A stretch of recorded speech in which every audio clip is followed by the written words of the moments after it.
Hello friends, இன்னைக்கு சுவாமி தயானந்த சரஸ்வதி எழுதின surrender and freedom புக்கை பற்றி பார்க்கலாம். இது ஒரு சின்ன புக்கு தான், பட் இதோட கண்டென்ட் வந்து ரொம்ப பெருசு. அதனால இது ஒரு சீரீஸ் ஆஃப் வீடியோஸாக பண்ணலான்ட்டு நான் இருக்கேன். ஃபஸ்ட்டு சாப்டரில் வந்து டிஃப்ரெண்ட் டைப் ஆஃப் சரண்டரை பற்றி பேசுகிறாரு. ரிலீஜியஸ் சரண்டர், அதாவது ரிலீஜியஸ் பீப்புளாக இருக்கிற நம்ம என்ன சரண்டர் பண்ணுறோம் ஈஸ்வரன் கிட்ட, இல்லை நம்ம குரு கிட்ட. அடுத்தது செக்குலர் சரண்டர், இந்த மாவோ அவங்கள மாதிரி இருக்கிற ஐடியாலஜிஸ்ட் பார்த்தீங்கன்னா தங்களோட கருத்துக்களான அந்த ரெட் புக்ஸ் கிட்ட சரண்டர் பண்ண சொல்கிறாங்க. இவங்க ரெண்டு பேருமே சரண்டர் தான் பண்ண சொல்கிறாங்க. ரிட்டன் பார்த்தீங்கன்னா சரண்டர் பண்ணுறவங்களுக்கு ஒரு நன்மை பயக்கிற மாதிரி இருக்கும். அடுத்தது ரேஷனலிஸ்ட், அதாவது திங்கிங் பீப்புள். இவங்க பார்த்தீங்கன்னா சரண்டர் பண்ணக்கூடாதுன்னு சொல்கிறாங்க. நீங்கள் சந்தோஷமாக வாழ்கிறதுக்கு பார்த்தீங்கன்னா நீங்கள் செல்ஃபிஷாக இருக்கணும் அப்படின்ட்டு இவங்க ஒரு உபநிஷத்தையும் கோட் பண்ணுறாங்க. ஆத்மனஸ்து காமாய சர்வம் பிரியம் பகுதின்ட்டு தன்னோட சந்தோஷத்துக்காக தான் எல்லாரும் எதுவும் சொல்கிறாங்க. உபநிஷத்தே அதுதான் சொல்கிறது. அப்படின்றபோது நம்ம சுவாமி பார்த்தீங்கன்னா இவங்க வந்து அந்த கருத்தை அப்படியே தப்பாக புரிஞ்சுக்கிட்டாங்க அப்படின்னு சொல்லிட்டு அவர் தெரிவிக்கிறாரு. அப்புறம் சரண்டரும் எக்ஸ்ப்ளாய்ட் பண்ணப்படும் அப்படின்னு சொல்லிட்டு ஒரு அலர்ட்டும் நம்மளுக்கு சொல்லியிருக்காரு. இப்போது நம்மளோட பரம்பரையில் பார்த்தீங்கன்னா குரு சிஷ்யனோட அந்த ரிலேஷன்ஷிப் ரொம்ப உயர்வாக பார்க்கப்படுது. ஒரு குரு பார்த்தீங்கன்னா தன்னோட சிஷ்யனை சிவனோட கோவத்திலேருந்தே காப்பாற்றுவார். பட் ஒரு குரு வந்து தன் சிஷ்யன் மேலே கோவப்பட்டால் அவரை யாருனாலையும் காப்பாற்ற முடியாதுன்னு சொல்கிறாங்க. ஒருத்தருக்கு கோவம் வருதுனாலே அவர் தான் நினச்ச மாதிரி ஏதோ ஒன்று நடக்காமல் போயிடுச்சுன்னு அர்த்தம். அப்போது அவர் மனசில் ஒரு குறை இருக்குன்னு அர்த்தம். ஒருத்தர் மனசில் குறை இருக்குன்னா அது சுற்றி இருக்கிறவங்க தெரிஞ்சுக்கிட்டாங்கன்னா அவங்கள ஈஸியாக மேனிப்புலேட் பண்ண முடியும்.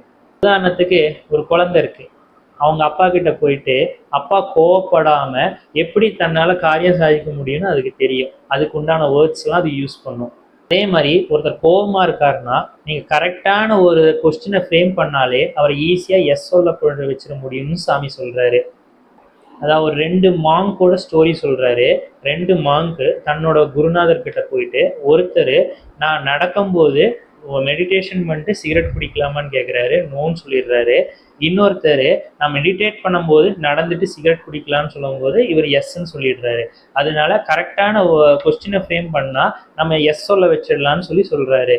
அதனால ஒரு குரு வந்து ஆங்கிரியாக இருக்கிறாரு அப்படின்னா அவரை வந்து ஈஸியாக மேனிப்புலேட் பண்ணிடலான்னு தான் அர்த்தம்.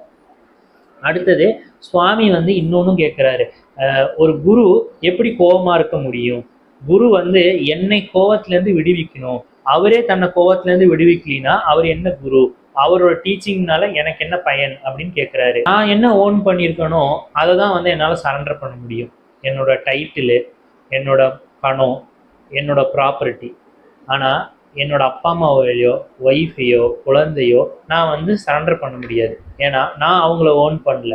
எந்த திங்ஸுக்கு வந்துட்டு வில் இல்லையோ அதை வந்து சரண்டர் பண்ணலாம். ஆனால் ஃப்ரீ வில் இருக்கிறவங்கள அவங்க தான் சரண்டர் பண்ணிக்க முடியுமே தவிர நான் வந்து மற்றவங்கள சரண்டர் பண்ண முடியாது.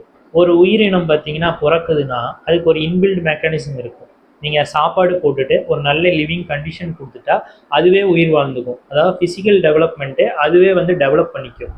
பட் எமோஷனலாக ஒருத்தர் க்ரோத் ஆகுறாரா இல்லையா அது நம்மளுக்கு தெரியாது. சில பேர் குழந்தையாகவே இருந்துடுறாங்க.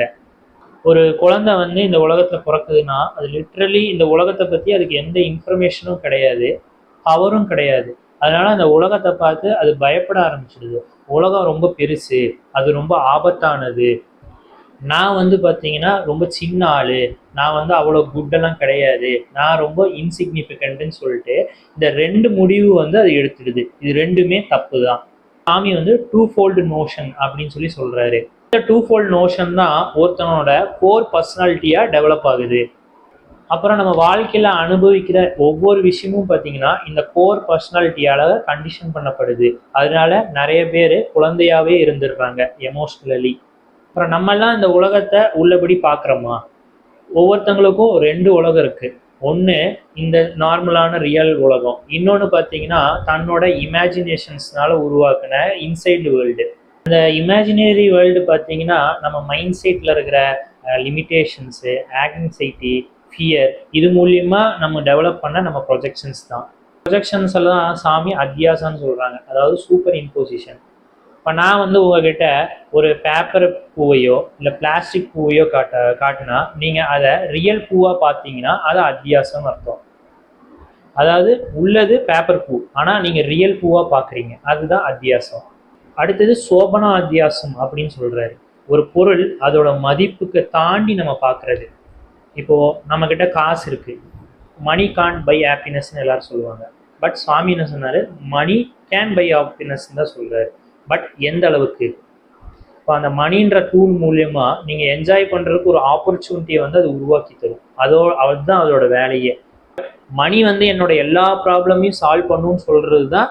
அந்த மணிக்கு அதோட லெவலுக்கு மேலே நம்ம வேல்யூ கொடுக்குறோம். அப்புறம் நம்ம ஒரு நபரை வந்து புதுசாக நம்ம பார்க்குறோம். நம்ம பார்க்கும்போதே நம்ம இமேஜினரியாக ஒரு லேபிள் மேலே ஒட்டி அதுக்கப்புறம் தான் இன்ட்ராக்ட் பண்ண ஆரம்பிக்கிறோம். அதுவும் நம்மளோட ப்ரொஜெக்ஷன் தான். இப்போ அதுவும் ஒரு அத்தியாசம் தான். இந்த அத்தியாசத்துலேருந்து நம்ம வெளியில் வரலினா நம்ம உண்மையான அந்த லைஃப் என்னன்னே நம்மளால் பார்க்க முடியாது. நம்ம எப்பயுமே ஈஸ்வர சிருஷ்டியை பார்க்காம ஜீவ சிருஷ்டிலேயே இருப்போம். அதாவது நம்ம உருவாக்குன உலகத்திலேயே நம்ம இருந்துட்டு இருப்போம். உண்மையாக அங்கே ஈஸ்வரனோட உலகம் எப்படி இருக்கோ அப்படி பார்க்காம போயிடுவோம். இந்த ரியல் வேர்ல்டில் ஏதோ ஒரு ப்ராப்ளமோ ஒரு சேலஞ்சஸோ வந்தால் அதை மீட் பண்ணலாம், நம்ம ஓவர் கம் பண்ணலாம். பட் இந்த இமேஜினரி வேர்ல்டில் பார்த்தீங்கன்னா ப்ராப்ளம் பார்த்தீங்கன்னா எல்லாமே நம்ம கிரியேஷன் தான்.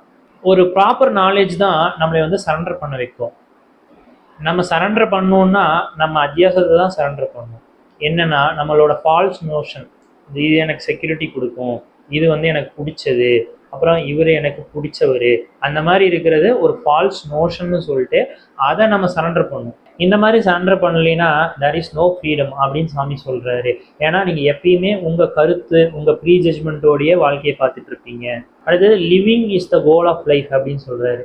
ஏன்னா டெத்து வந்து கோல் ஆஃப் லைஃப் கிடையாது. ஏன்னா நீங்க டெத்து தான் கோல் ஆஃப் லைஃப்னா நீங்க ஏன் திரும்பி பிறக்கிறீங்க? Heaven is not the goal of life. ஏன்னா ஹெவன் தான் கோல்னா நீங்க ஏன் இங்க பிறக்கிறீங்க? இப்போ நீங்க இங்க இருக்கிறீங்கன்னா living is the goal of life. அதை தவிர மற்றது எல்லாமே அத்தியாசம் தான், ப்ரொஜெக்ஷன்ஸ். இதை நீங்க அத்தியாசம் பார்க்கறதுக்கு உங்களுக்கு விவேகம் வேணும். அந்த விவேகம் மூலியமா நீங்க சரண்டர் பண்ணலாம். ஒன்ஸ் நீங்க அத்தியாசத்தை வந்து சரண்டர் பண்ணிட்டீங்கன்னா இனிமேல் நீங்க சப்ஜெக்டிவா, அதாவது உங்க கருத்து மூலியமா இந்த உலகத்தை பார்க்க மாட்டீங்க. இந்த உலகத்தை ஈஸ்வரன் எப்படி படைச்சாரோ அப்படியே பார்ப்பீங்க. இனிமே நீங்க ஜீவ சிருஷ்டியில பார்க்க மாட்டீங்க, ஈஸ்வர சிருஷ்டியா இந்த உலகத்தை பார்ப்பீங்க. சுவாமி வந்து நீங்க ஏதாச்சும் சரண்டர் பண்ணணும்னா அது உங்க ப்ரொஜெக்ஷன்ஸை மட்டும்தான் சரண்டர் பண்ண முடியும். ஏன்னா அது மட்டும்தான் உங்களோட மேக்கிங். உங்களோடது எதுவோ அதுதான் சரண்டர் பண்ண முடியும். அதனால நீங்க உங்க ப்ரொஜெக்ஷன்ஸை தான் சரண்டர் பண்ணணும். இதுதான் உண்மையான சரண்டர். இதோட ஃபர்ஸ்ட் சாப்டர் வந்து கன்க்ளூட் ஆகுது. இது ஒரு சீரீஸ் ஆஃப் வீடியோன்னு முன்னாடியே சொல்லியிருந்தேன். அடுத்தடுத்த வீடியோவில் பார்த்தீங்கன்னா அடுத்தடுத்த சாப்டரை பார்க்கலாம். இந்த வீடியோ உங்களுக்கு பிடிச்சிருக்குன்னு நினைக்கிறேன். பிடிச்சிருந்தா லைக் பண்ணுங்கள், யாருக்கு தேவையோ ஷேர் பண்ணுங்கள். இதே மாதிரி இன்னொரு வீடியோவில் உங்களை சந்திக்கிறேன். பாய்.